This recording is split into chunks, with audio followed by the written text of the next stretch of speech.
आज का हमारा टॉपिक है standard normal random variable. Random variable एक ऐसा रूल या ऐसा फंक्शन होता है जो किसी रैंडम प्रोसेस की आउटकम्स को न्यूमेरिकल वैल्यूज असाइन करता है और उन वैल्यूज की मदद से हम उस एक्सपेरिमेंट को ग्राफिकली विजुलाइज कर सकते हैं। स्टैंडर्ड नॉर्मल रैंडम वेरिएबल ऐसा रैंडम वेरिएबल होता है जो कि स्टैंडर्ड नॉर्मल कर्व को ड्रॉ करता है, जो कि कुछ इस शेप की होती हैं। इस शेप को हम कहते हैं कि ये बेल शेप है, तो स्टैंडर्ड नॉर्मल कर्व को हम बेल शेप्ड कर्व भी कह सकते हैं।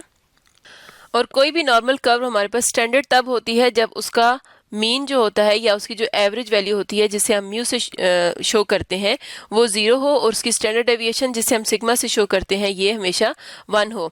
तो मीन वैल्यू को हम हमेशा मिडिल में रखते हैं, जैसे कि यहाँ पर 0 है, ये मीन है और मीन पर इसकी वैल्यू मैक्सिमम होती है।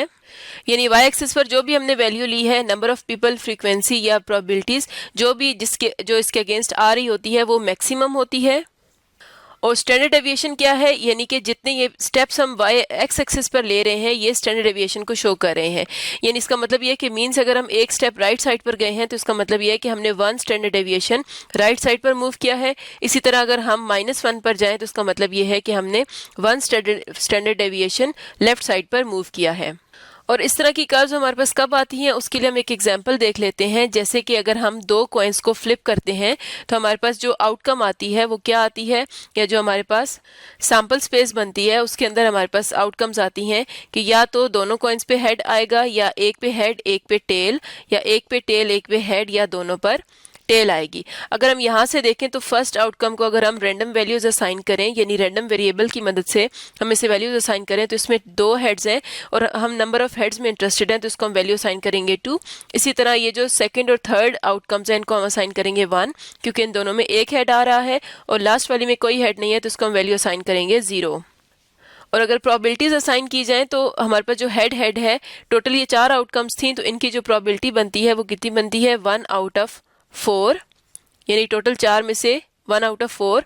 और अगर यहाँ से देखा जाए तो 2 की जो है वो कितना है, 1 आउट ऑफ 4 उसकी प्रोबेबिलिटी है, तो 1 आने की प्रोबेबिलिटी क्या हो जाएगी, 2 आउट ऑफ 4 हो जाएगी। तो इसे हम लिख सकते हैं 1/2। इसी तरह 0 आने की प्रोबेबिलिटी है 1/4। तो अगर हम इस कर्व को ड्रॉ करते हैं तो एक्स एक्सिस पे हम रैंडम वेरिएबल की वैल्यूज ले लेते हैं जो कि है 0, 1 और 2, और y एक्सिस पे हम ले लेते हैं प्रोबेबिलिटीज जो कि आ जाएंगी 1/4, 2/4, या उसको हम 1/2 भी लिख सकते हैं। इसी तरह यहाँ पर आ जाएगा 3/4 और यहाँ पर आ जाएगा 1। अब इन वैल्यूज को अगर हम प्लॉट करें तो 0 आने की जो प्रोबेबिलिटी है वो है 1/4, या इसको हम 0.25 अगर पॉइंट्स में लिखना चाहें तो लिख सकते हैं, तो ये यहाँ पर पॉइंट लगेगा। इसी तरह 1 आने की प्रोबेबिलिटी है 1/2, तो ये पॉइंट यहाँ पर आएगा, और 2 आने की प्रोबेबिलिटी है 1/4। अगर हम इन पॉइंट्स को एक कर्व की मदद से ज्वाइन करें तो हमारे पास कुछ इस तरह की कर्व आती है। तो इस कर्व को हम कहते हैं ये नॉर्मल डिस्ट्रीब्यूशन की कर्व है। यानी अगर हम देखें तो 1 क्या है, इसकी मीन वैल्यू है, एवरेज वैल्यू है, यानी एवरेज वैल्यू की जो प्रोबेबिलिटी है वो ज्यादा है।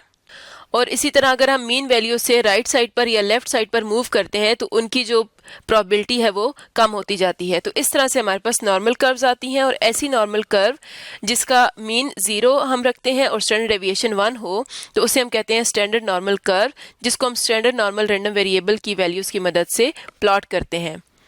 और इस तरह की कर्व्स के हमारे पास एग्जांपल्स रियल लाइफ में कहाँ आती हैं, जब हम हाइट ऑफ पीपल की बात करते हैं, आईक्यू ग्राफ को ड्रॉ करें, या marks of students in final exam की बात करें, तो हमारे पास जो एवरेज वैल्यू होती है उसमें हमारे पास जो उसके चांसेस होते हैं वो मैक्सिमम होते हैं। जैसे अगर हम हाइट की बात करें और 6 को अगर हम एवरेज हाइट लेते हैं तो 6 पे मैक्सिमम लोग होंगे जिनकी हाइट जो है वो 6 के अराउंड होगी, यानी 6 से थोड़ी ज्यादा या 6 से कम होगी, तो ये जो इंटरवल होगा वो 6 के साथ होगा।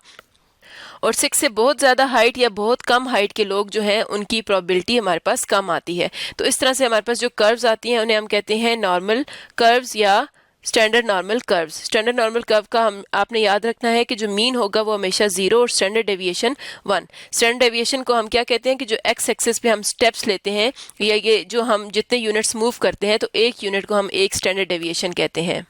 तो अब हम स्टैंडर्ड नॉर्मल रैंडम वेरिएबल की कुछ प्रॉपर्टीज को देख लेते हैं। फर्स्ट प्रॉपर्टी है let z denote the standard normal random variable the probability that z takes a value between a and b, a less than b is the area under the standard normal curve between z equals to a and z equals to b। यानी अगर हमारे पास एक standard normal curve है और उसमें अगर हम दो पॉइंट्स को कंसीडर करें a और b, a से b के दरमियान में जो एरिया आएगा वो हमें वो प्रोबेबिलिटी दे देता है जो कि z a से b के दरमियान में ले सकता है। यानी ये जो एरिया होता है इस कर्व के अंदर, ये वाला इंटरवल a से b के दरमियान वाला एरिया अंडर द कर्व हमें प्रोबेबिलिटी बताता है कि z इस इंटरवल के अंदर कोई वैल्यू लेगा। प्रॉपर्टी नंबर 2 है कि probability z greater than equals to 0 is equal to 0.5 and probability that z is less than equals to 0.5। अगर हम z ग्रेटर देन और इक्वल्स टू देखें तो हमारे पास यहाँ से 0 से जो राइट साइड पर एरिया होगा ये आ जाएगा और ये प्रॉपर्टी हमें ये बताती है कि ये एरिया कितना है 0.5। इसी तरह z less than equals to 0 का मतलब है कि ये एरिया कितना है, ये भी 0.5 है। इसका मतलब ये है कि ये जो हमारे पास नॉर्मल कर्व होती है इसका जो टोटल एरिया होता है, total area under the curve is equal to 1 और ये जो कर्व होती है ये मीन वैल्यू के साथ सिमेट्रिक होती है। सिमेट्रिक का मतलब ये है कि मीन वैल्यू के दोनों तरफ ये कर्व इसका एरिया बराबर होगा। जैसे कि हमें ये प्रॉपर्टी बता रही है कि इसकी राइट साइड पर भी 0.5 एरिया है और लेफ्ट साइड पर भी 0.5 है और टोटल एरिया इसका 1 होगा। और इसे हम 100% भी कह सकते हैं, यानी यहाँ पर जो हमारे पास एरिया होगा या जो प्रोबेबिलिटी होगी वो 100% होगी। इसी तरह नेक्स्ट प्रॉपर्टी देखते हैं, property number 3 for each real number a greater than 0 probability that z minus a to 0 is equal to probability that z is between 0 and a। यानी यहाँ पर हम कोई पॉइंट कंसिडर करते हैं, जैसे यहाँ पर a है और इतना इस तरफ माइनस a होगा, तो जितना एरिया a से 0 से a के दरमियान होगा यानी ये जो एरिया होगा इतना ही एरिया माइनस a से 0 तक होगा। यानी ये जो दो एरियाज होंगे ये आपस में इक्वल होंगे, क्योंकि हम देख सकते हैं कि a और माइनस a 0 से इक्वल डिस्टेंस पर है, a उसकी राइट साइड पर और माइनस a 0 की लेफ्ट साइड पर है, तो इक्वल डिस्टेंस है। और जैसा कि हमारी ये जो कर्व है ये सिमेट्रिक है, जिसका मतलब ये होगा कि माइनस a से 0 तक जितना एरिया या जो प्रोबेबिलिटी है वो सेम होगी 0 से a तक। नेक्स्ट प्रॉपर्टी है for each real number a probability that z equals to a is equal to 0। इस बात का मतलब ये है कि ये जो हमारी नॉर्मल कर्व होती है ये हमें एक इंटरवल के दरमियान वैल्यूज देती है, एक फिक्स पॉइंट पर नहीं देती। फॉर एग्जांपल ये a है, अगर तो इस पर अगर हम यहाँ पर एक लाइन ड्रॉ करते हैं तो हम एरिया अंडर द कर्व अगर देखें तो ये जो लाइन है ये हमें 0 एरिया देगी, क्योंकि लाइन की कोई विड्थ नहीं होती। लेकिन अगर हम एक इंटरवल को देखें a से b तक देख लें तो ये जो कर्व है इसके अंदर हम कुछ एरिया फाइंड आउट कर सकते हैं। इसका मतलब ये कि स्पेसिफिक पॉइंट पे जो प्रोबेबिलिटी होगी वो 0 होगी। और जब हमने प्रैक्टिकल सिचुएशंस में ये एरिया फाइंड आउट करना होता है तो उसके लिए हमें इस तरह का एक टेबल दिया जाता है जिसे कहते हैं standard normal cumulative probability table, या ऐसे हम जी स्कोर टेबल भी कहते हैं।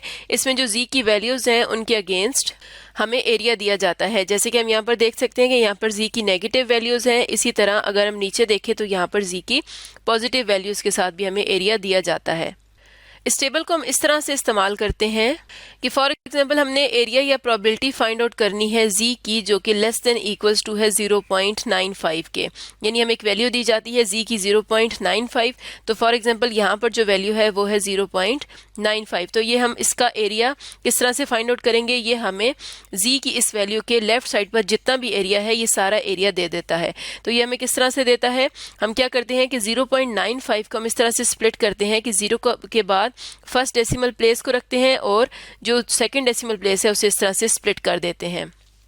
यानी 0.95 को हम इस तरह से लिख देते हैं 0.9 और 0.05, और 0.9 को हम z के नीचे इस तरह से कॉलम वाइज देखेंगे और 0.05 जो है यानी जो सेकंड डेसिमल प्लेस होती है उसे हम इस तरह से रो वाइज देखते हैं। तो 0.9 कहाँ पर है, यहाँ पर, और 0.05 है यहाँ पर। तो इन दोनों वैल्यूज को हम देखते हैं कि इनके अगेंस्ट हमें कौन सी वैल्यू मिल रही है। तो यहाँ पर अगर हम देखें तो हमें मिल रहा है 0.8289, यानी 0.95 के लेफ्ट साइड पर जितना भी एरिया है या जो प्रोबेबिलिटी है ये कितनी है 0.8289। तो इस तरह से हम इस टेबल को यूज करते हैं। तो अब हम एक एग्जाम्पल की मदद से देख लेते हैं कि हम किस तरह से इन वैल्यूज़ को फाइंड आउट करते हैं। तो एग्जांपल है हमारे पास, let z be the standard normal random variable, find the probability that z is less than और इक्वल टू 0.43। हमने एक प्रोबेबिलिटी फाइंड आउट करनी है कि z जो है वो 0.43 से लेस है या इक्वल है। इसी तरह हमने प्रोबेबिलिटी फाइंड आउट करनी है कि z इज बिटवीन 0 एंड 0.43, कि z जो है वो 0 और 0.43 के दरमियान में है। तो अगर हम कर्व को सामने रखें तो पहले हमने प्रोबेबिलिटी फाइंड आउट करनी है z less than equals to 0.43। तो 0.43 कहाँ पर होगा, यहाँ पर अगर 0.43 है तो इसका मतलब ये है कि इससे नीचे जितना भी एरिया है, यानी इस लाइन से नीचे ये जितना भी जो एरिया है ये हमने फाइंड आउट करना है। तो अगर हम टेबल में देखें तो यहाँ पर हम 0.43 को देखते हैं। 0.4 हम देखेंगे कॉलम वाइज यहाँ से, और 0.3 यहाँ पर है, तो यहाँ पर हमें वैल्यू मिल रही है 0.6664। तो इसका मतलब है कि ये जो एरिया है ये कितना है, 0.6664। नेक्स्ट है, अब हमने फाइंड आउट करनी है प्रोबेबिलिटी के, हमें इंटरवल दिया है कि z जो है वो 0 से 0.43 के दरमियान है। इस बात का मतलब ये है कि अब 0 से 0.43 के दरमियान ये वाला जो एरिया है ये हमें चाहिए। तो हम एक प्रॉपर्टी की मदद से ये जानते हैं कि 0 की जो लेफ्ट साइड पर जितना एरिया है ये सारा 0.5 होता है, और अब हमने 0 से 0.43 फाइंड आउट करना है, और ये सारा एरिया भी, यहाँ से यहाँ तक एरिया भी हम जानते हैं ये कितना है, 0.664 है। इसका मतलब ये है कि हम 0.6664 में से माइनस कर देंगे 0.5 को, तो हमारे पास ये जो इंटरवल है 0 से 0.43 ये एरिया आ जाएगा, जो कि इक्वल है 0.1664। तो इस तरह से हम प्रॉपर्टीज़ को इस्तेमाल करते हुए और इस टेबल को इस्तेमाल करते हुए इस कर्व के अंडर जो रिक्वायर्ड एरिया है वो फाइंड आउट कर सकते हैं।